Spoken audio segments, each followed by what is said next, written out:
Hi everyone, welcome to North and South Pods. This is a politics podcast and it's a real honour today to have Ian Smith on the pod. And Ian literally lives about 4 doors away from me in Bootle, and he recently stood as an independent candidate for the Metro mayoral election, which is above local authority level. It encompasses a few local authorities. The current incumbent is Steve Rotherham of the Labour Party, who won that election, but Ian got 11,000 votes across the region, standing as an independent candidate, which is some going. So Ian, how are you, and how did you find the Metro mayoral election? I'm good, thanks. How did I find it? Best way to describe that is it wasn't what I thought it was going to be. Yeah. I thought I was going to get more chances to speak as an independent at a couple of hustings. Yeah. Now, I never got a chance for anyone to hear who Ian Smith was. Yeah. That was my problem. So afterwards, I was disillusioned with the process. That's probably the best way to describe it at the moment. Yeah, I understand that. And I think Britain is quite unusual in Europe for party discipline and identification with party. Like, if you're in a party, you're expected to vote a certain way, particularly at the national level. And we have our first past the post system, which means that often a lot of the independent candidates in the smaller parties you don't always hear about them as much.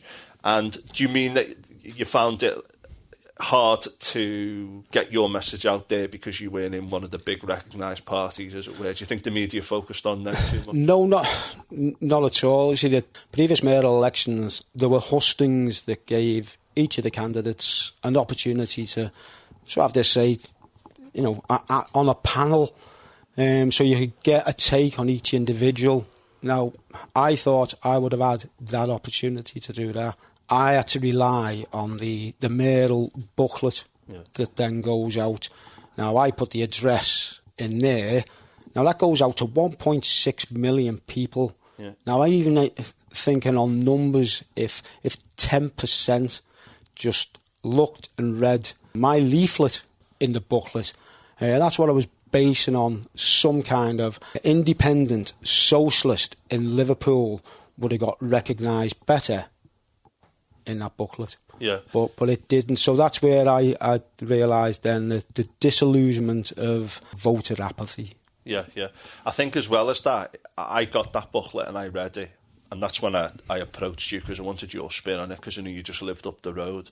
Liverpool is quite a deprived town for a number of reasons. You know, you've got like northern towns which sometimes struggle. But Liverpool, because of the port, the work was often very infrequent, whereas in other industrial towns you had like factory work throughout the whole year, which has impacted on Liverpool. There's a lot of wealth, and if you go to Liverpool city centre, you think, wow, what a wonderful European city, etc. But there are like pockets of real poverty in Liverpool and real inequality. And what I found from reading that booklet was how similar a lot of the messages were. There was just like a couple, yours and maybe one of the other ones, which was a little bit different and actually said something a little bit different. Do you know what I mean? But again, lots of people won't necessarily read them. But I wasn't aware that there was no hustings, which would have allowed you to get your voice out there. Yeah, I missed out on the first one on BBC Merseyside, simply because it was the first one that I was ever going to be involved in, and I didn't want to jump straight into it. Certainly be unaccustomed to that kind of thing. So yeah. No, it is challenging, I think, and I know myself, like I've had a camera in my face when I did something for the BBC once, and it's like really weird the first time you do it. But again, that's what puts a lot of people off politics, whereas you need to get more people who are confident and can get out there and get the message and get used to it and get that kind of useful experience. So what's your history then, and how did you get into politics, as it were? History going, how far back are we talking? Well, just like what your basic, like where you come from. Generally where I come from, I'm going to say from 30 years, ex-army, came out, got my first business, I'm going to say next door to the Vic in Great George's Road. There's an off-licence general store there. That was originally mine. Sold that up, went to Holyhead, learned an upholstery trade with me father, went into an upholstery business, come back to Liverpool. I think it was 10 years upholstery business. Then I went into the building game with my brother. Many years in the building game, and then into cafes where I just finished off pretty much in the last 12 years in cafes in Bootle and Formby and other little things that I've done in my background. Yeah, so that's quite a range of different things, running businesses. Vast experience in different. Yeah. So it's like trades, local businesses, running businesses, working traditions. And has that had a big impact on your politics? Because as well as describing yourself as an independent, you said you're a socialist as well. So you're coming from that kind of tradition, are you? That was one of my biggest problems that I fought with over the last, I'm going to say 5 years.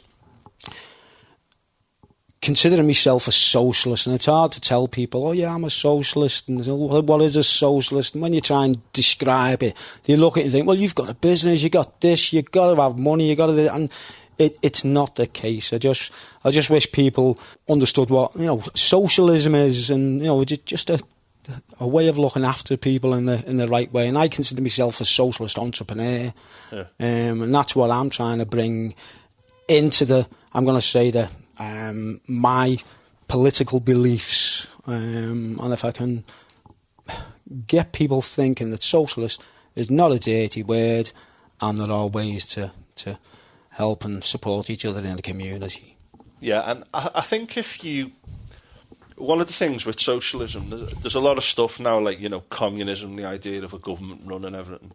Socialism is the idea where you have a society where there's human freedom and humans can do things and do various things, but there's an underpinning of community support, of regulation and ownership of key parts of society for the benefit of everyone. So if someone looks at the situation with the railways at the moment and the situation with the water companies, probably the two most notable ones, where privatisation, taking things out of government control and regulation, has categorically failed. Yes. And one of the things with the Labour Party, which we'll get to a little bit later, is particularly since Tony Blair in 1997, Tony Blair's Labour Party was an attempt to be that kind of third way in between a kind of socialist tradition and a capitalist tradition. They called it like the third way.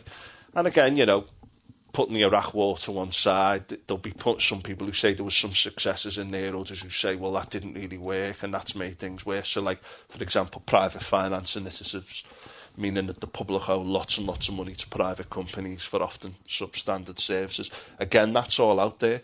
But as soon as you mention the word socialist, it's like people recoil, and it's like saying, well, the army is socialist, the monarchy, even though the principle of the monarchy might not be socialist, the idea of an inherited position, it's run by the people, it's owned by the people and funded by the people.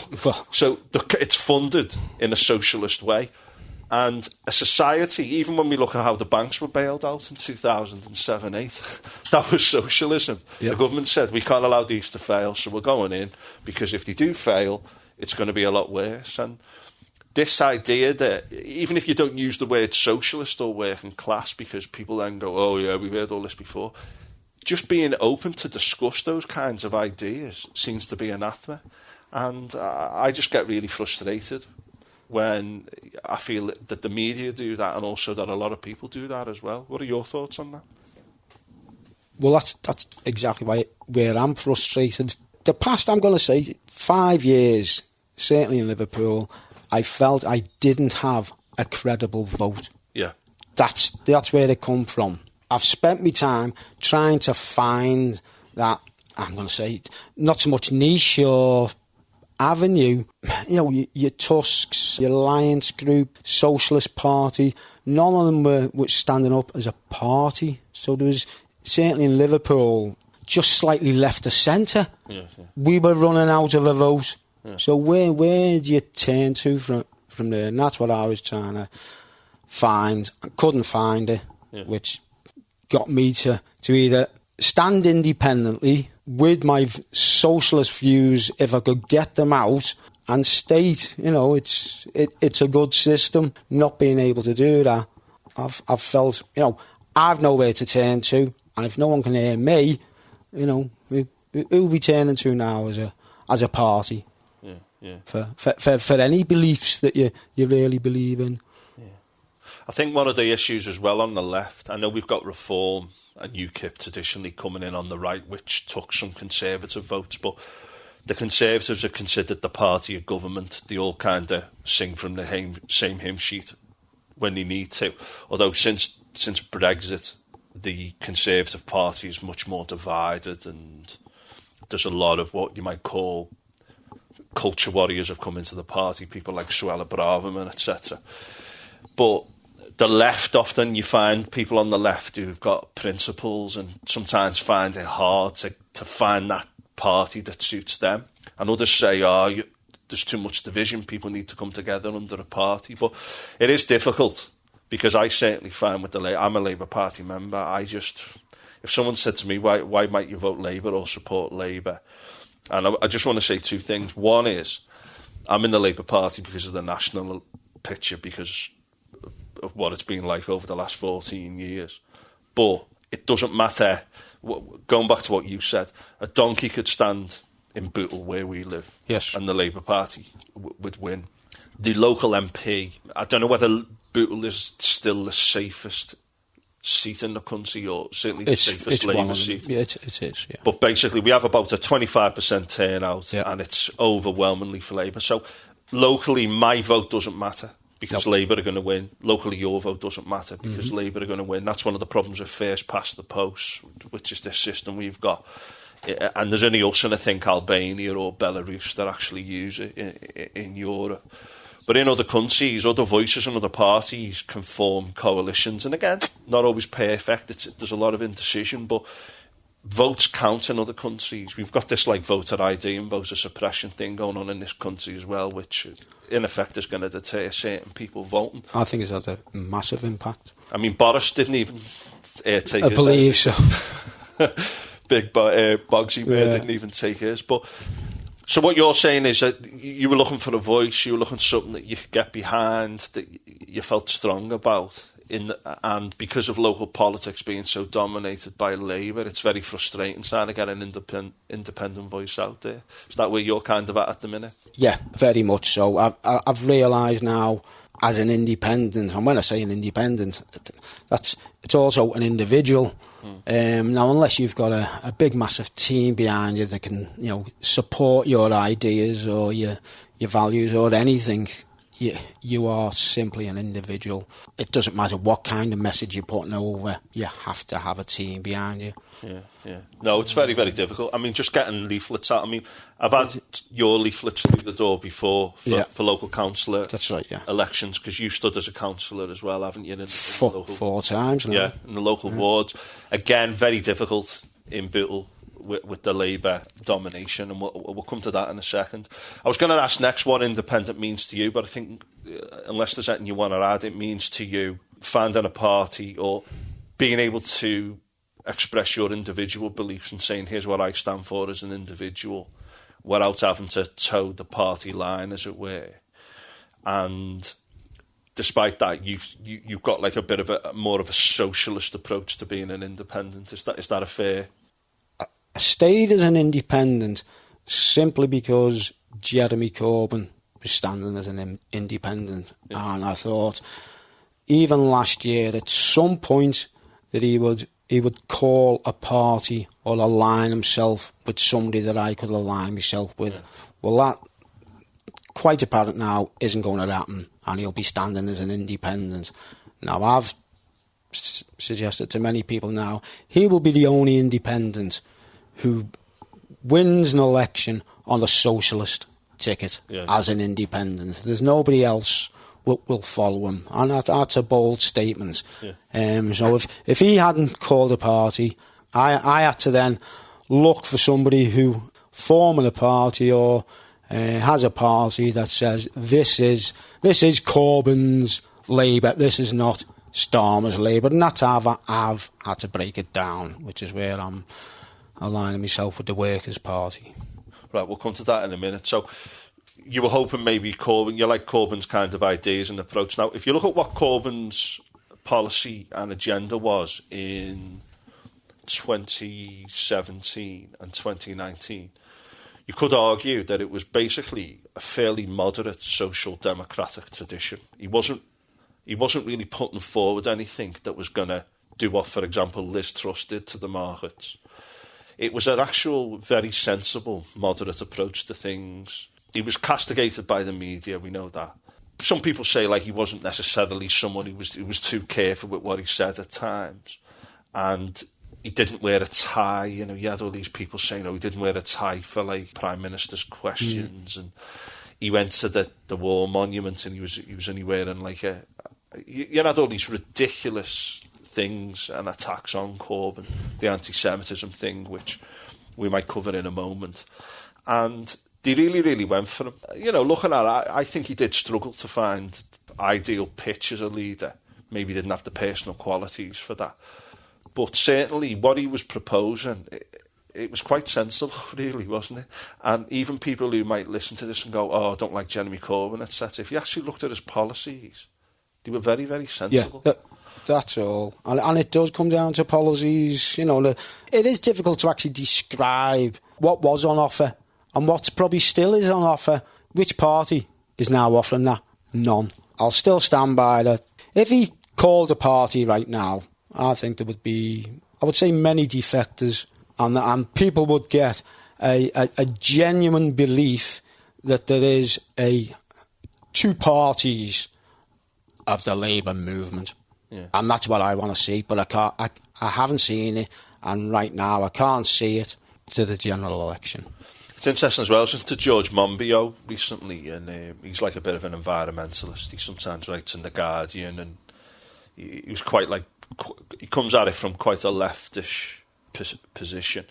He was saying in some constituencies where like you sometimes get like a Tory MP always getting elected, but if you add up all the other parties who are coming from the centre or the left, there's actually more people voting for them, but they actually divide. Yeah, they divide the vote. Yeah. Great example, Southport, where in the last election the Tories just got a majority and Labour came second and the Lib Dems came in the end a distant third, but those two votes together. People talk about a progressive alliance and progressive parties working together in certain constituencies where you've got like conservative politicians, etc., who've got good majorities. And one of the issues we've got in this country, again, we talk about first past the post, is it's very hard sometimes for people to work out a strategy or to find a party that's good for them without splitting the vote on the left, and that's a big problem. So anyway, you, because Corbyn and his general ideas, he hasn't formed a party. George Galloway has formed a party called the Workers' Party of Britain, that's correct? That's correct, yeah. And is that a party you're going to ally yourself with in the future? I have done now. I've joined and I'm standing in the upcoming by-election in St Oswald as a Workers' Party candidate. Right, okay. So St Oswald's is it the next constituency along? We'd run alongside the own ward. So what's the situation there? I mean, we haven't really touched on local politics, and again, if anyone's listening to this in the Labour Party, I might end up in trouble as a technical member, but there are a lot of people who say that in Bootle, what matters more is your surname and your membership of what is called locally the Bootle Mafia. Yep. Do you want to tell us a little bit about that from your angle? I didn't know about the Bootle Mafia until a very first stepped my toe into the political arena in Bootle, in Sefton and beyond. And that's where my whole vision and going forward changed. See, when I first stood in Lineker Ward, that's where I was born and bred. Willow House in Seaforth. All my family live in Lineker Ward. I know hundreds of people. And I thought it was just a case of, right, you know, it's Ian from, you know, Willow House and you start the shops, right, all this, that and the other. I'm just going to put the leaflet out and say, yeah, this is me, born and bred, and look what the Labour Party have done. You know, they take our vote. I was a Labour member and they always got my vote, and it just got to the stage where I thought, what do they do, or what do our councillors, not necessarily what do our Labour councillors do at the time. I just added in my head, what do our councillors do to begin with? Because Bootle, pardon the pun, was a shithole. And, you know, I've had my cafe there 12 years in Kirkdale, the roughest part between the two authorities, Liverpool and Sefton. And nothing's changed in 10 years. You know, I had to question, what do the council do? Who runs the council? You know, if it's the councillors, what do they do? If they're the councillors, why are we voting for them? And so that's where it came from. Now, once I started in Lineker Ward, I think that's 2 years ago, pretty much I thought it was just a case of everyone will know me, all my leaflets. I delivered 10,000 leaflets around that ward to say who I was and, you know, thinking I'll get, you know, the vote that's necessary.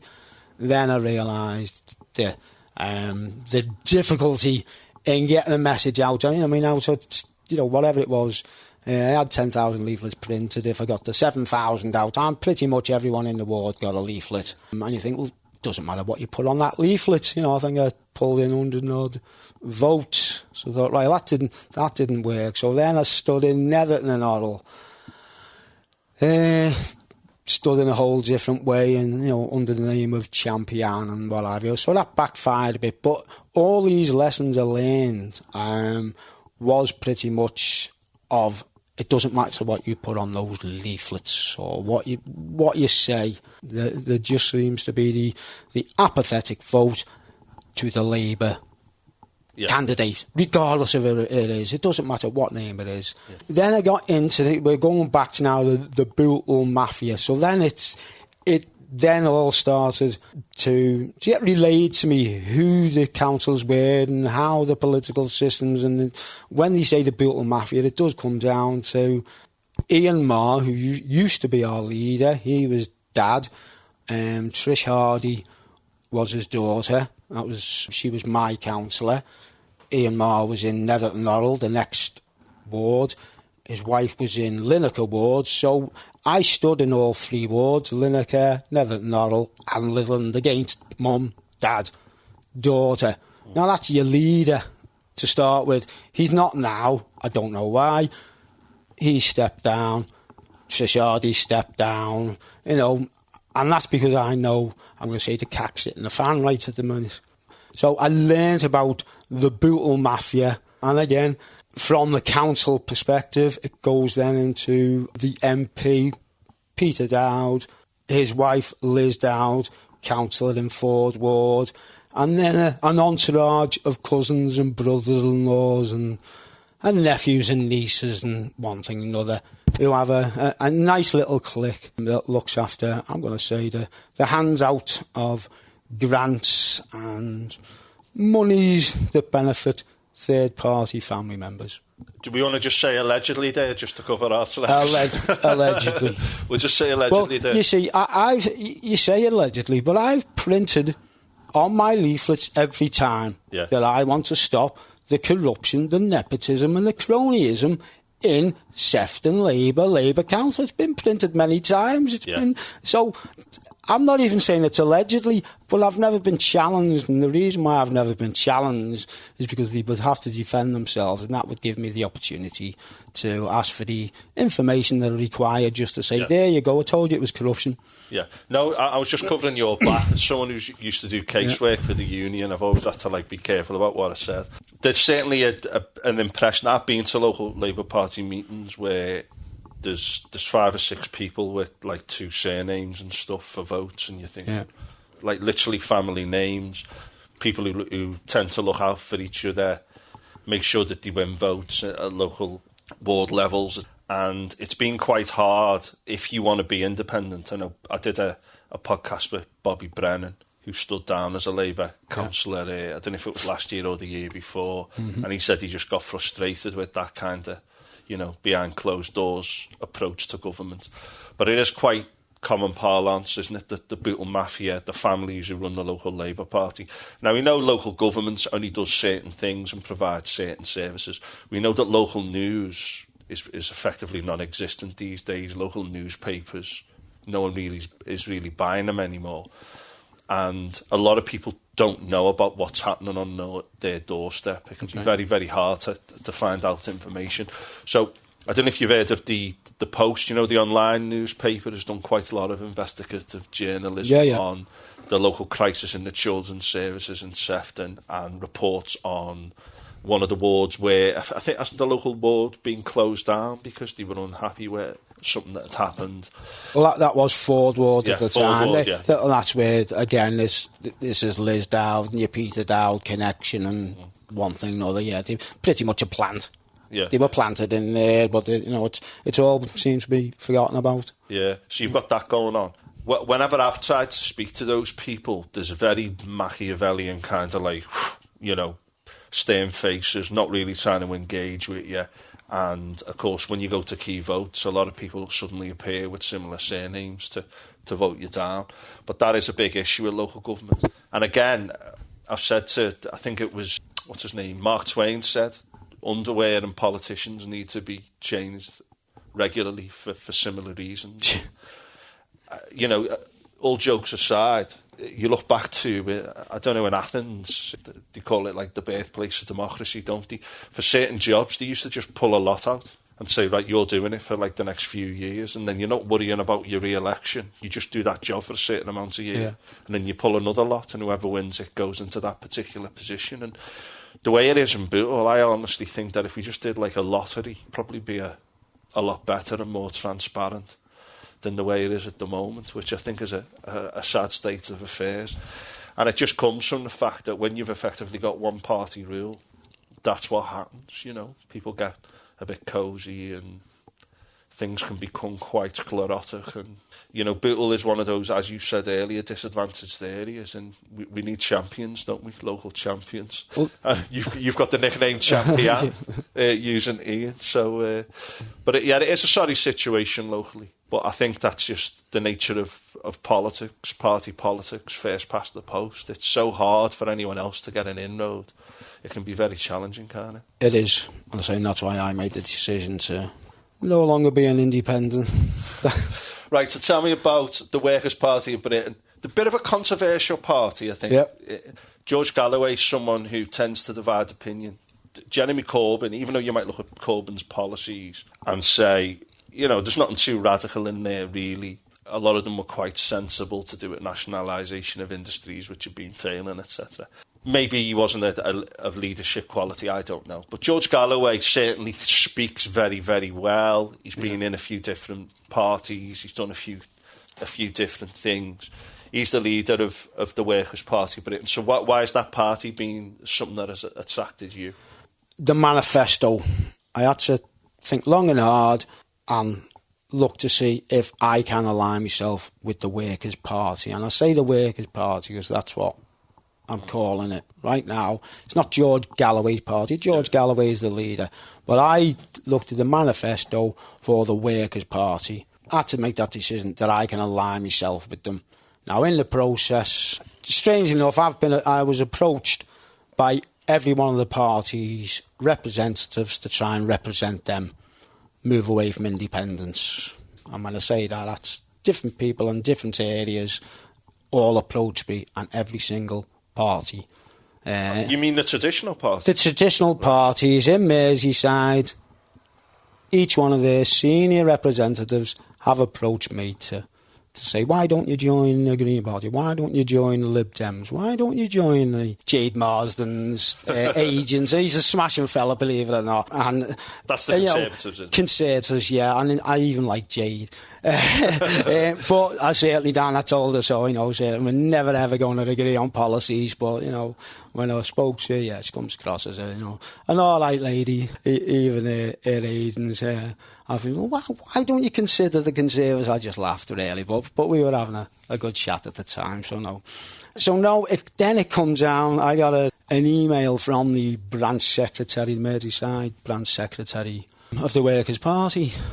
I phoned him up and explained. I said, yeah, I've gone through the manifesto, went through the manifesto long before I got your email and one thing and another.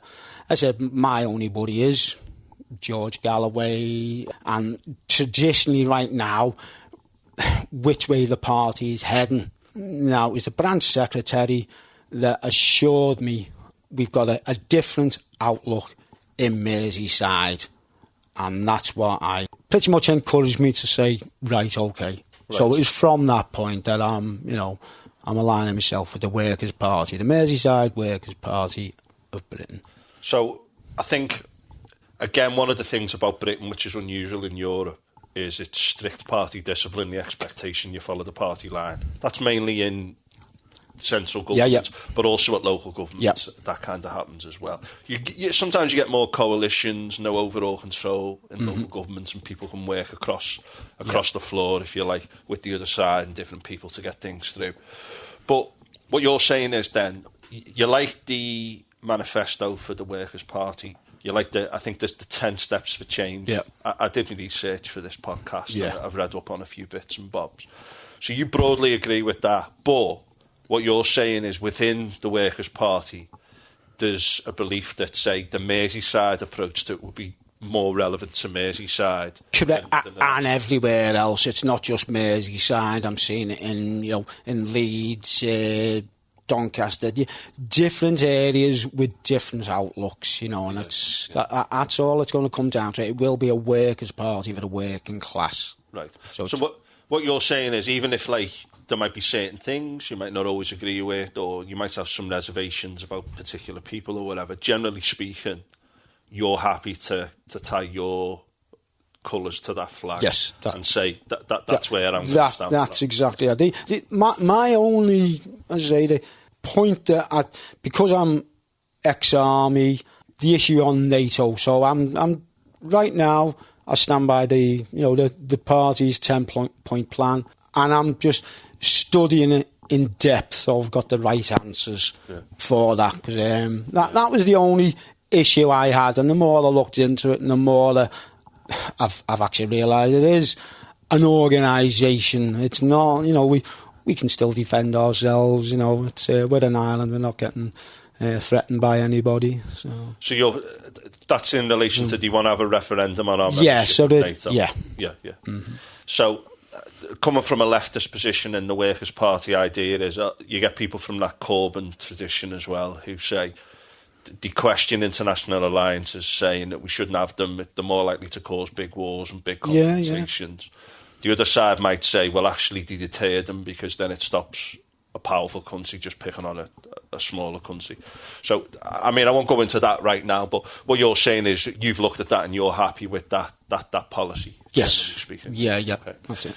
Right, so there was a few other things, again. They tend to be quite socially conservative in many ways, the Workers' Party, which kind of tallies with how the public often are, because a lot of the British public are actually economically quite to the left. They don't believe in free markets, they do believe in state intervention in the NHS, and that's something which is the Workers' Party is big on as well. So what you're saying is, regardless of the individuals involved and how you feel about every single policy, generally speaking, you're okay with that party, and that's who you're going to ally yourself. Yes, very much so. I say, and I'm more so from me meetings now at branch level with the other candidates will be standing locally in Merseyside. Yeah, I believe there's a future in the Workers' Party. And what I'd say as well is to people who are listening, like all the parties, you should check out manifestos and you should research things. And I know it's hard, but it's deliberately made hard to deter people from getting too involved. Ultimately, in my opinion, is the system works by encouraging apathy and not encouraging participation. Correct. And again, going back to the idea of Athenian democracy, it was far from perfect, and it only lasted a couple of 100 years or whatever. But there was a lot of things they seemed to do back then which we actually seem to be worse with. In this country, you go into Parliament and look at the composition of people in Parliament and their backgrounds. Are they representative of the UK? No. No. You look at the leadership of the Conservative Party in particular. I'm not entirely sure about the shadow cabinet at the moment. And look at the backgrounds of the people who run this country. Someone like Boris, literally, goes to private school, literally is taught to believe that he was born to rule the country. Yeah. We've got all of these kind of things going on, and the whole system is predicated or based on the idea that we don't want everyone getting involved. We don't want everyone participating. Big money, dark money. Yeah. The amount of dark money that goes into a lot of the powerful groups in this country, these supposed, what do you call them, think tanks, loads of dark money going into them.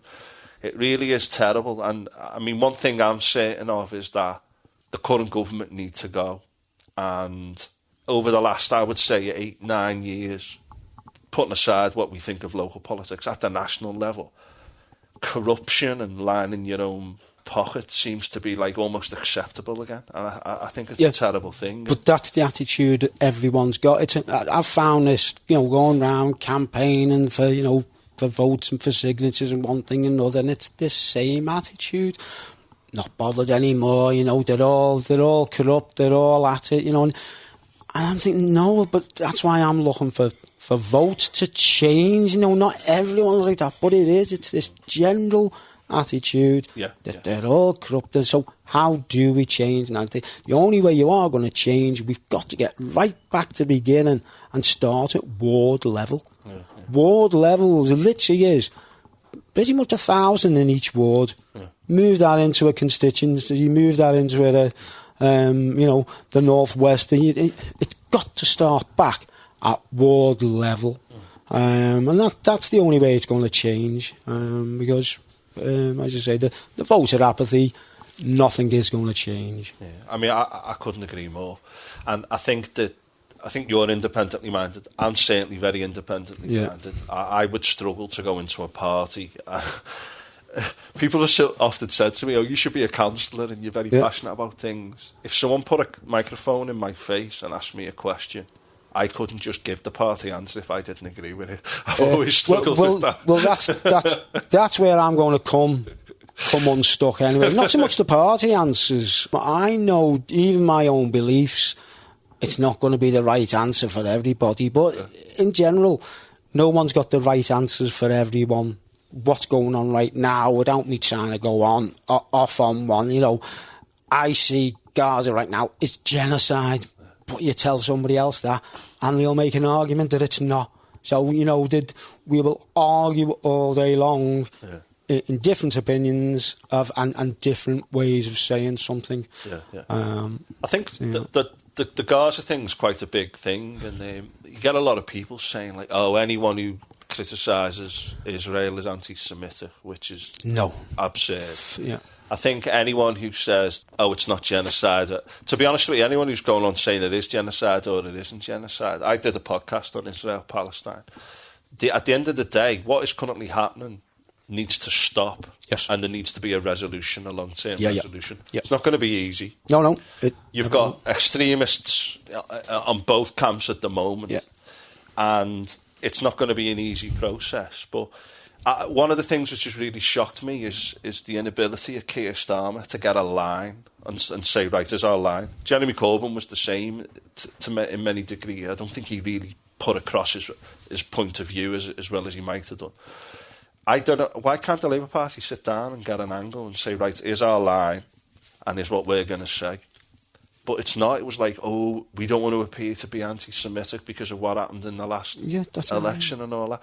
Just get a line, get a few people round together and say, right, let's get an agreement, what we're going to say, that acknowledges the situation on the ground, and let's do it. The other thing as well is we get loads of people saying, oh, why are you focusing on Gaza? There's worse things going on. I go, yeah, there are, but does that mean that we ignore it?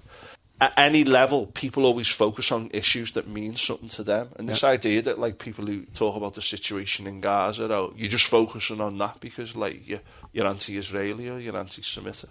I don't buy it. Yeah, no. I don't buy it. And the other thing as well is, I mean, I'm quite open. Like, if people say to me, oh, what about Hamas? I go, yeah, they're extremists. Yeah, many of them are jihadists. But at the same time, 60% of the fighters are orphans.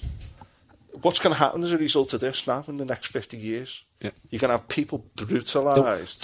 There will always be resistant groups. If you enclose 2 million people in an open-air prison and don't let them move out and have an apartheid system at some point. They're going to retaliate, and that's pretty much what it's come down to.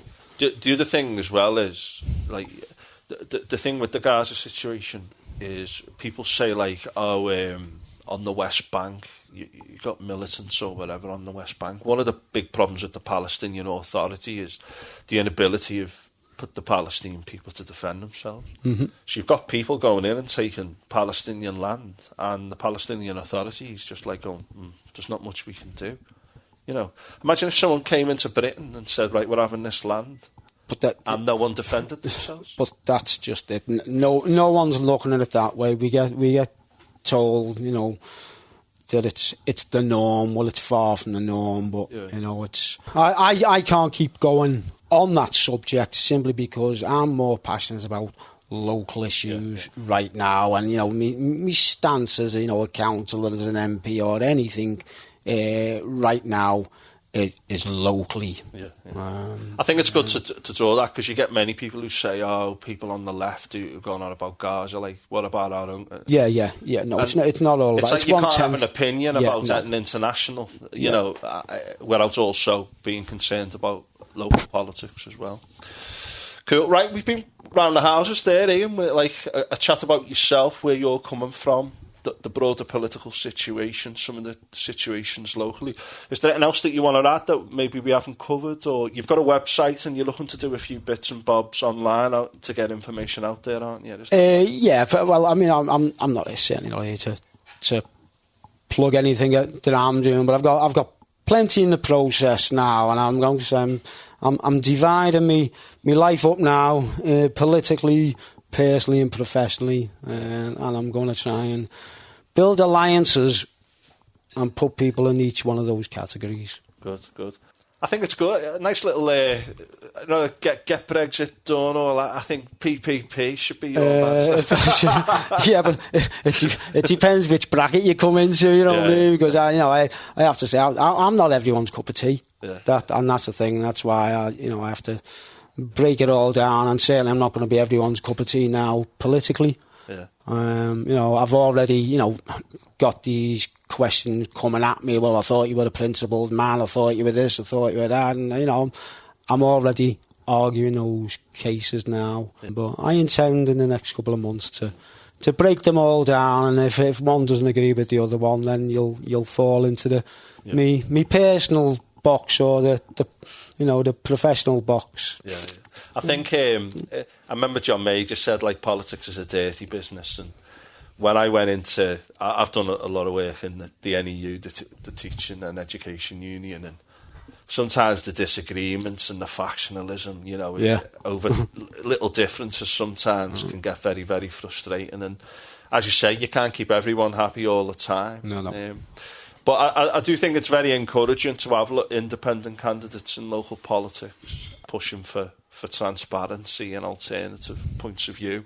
I just want to wish you the best of luck with the future moving forward in your 3 Ps, as it were. Yeah, that's one way of putting it. Yeah, thanks. Cheers, Ian. Thanks for your time. And people out there, just to say, do your research, have a look around, see what you agree with, what you believe in, go online. We didn't really touch on social media. There's a lot of nonsense online, but check out parties' website and see what they say for themselves in their own words, and form opinions. And I think I just want to say what Ian said there: get involved in local groups at community level, and change comes from the bottom, and that's exactly how it should be. That's it. So, Ian Smith, thanks for your time. Thank you, Tim. Cheers.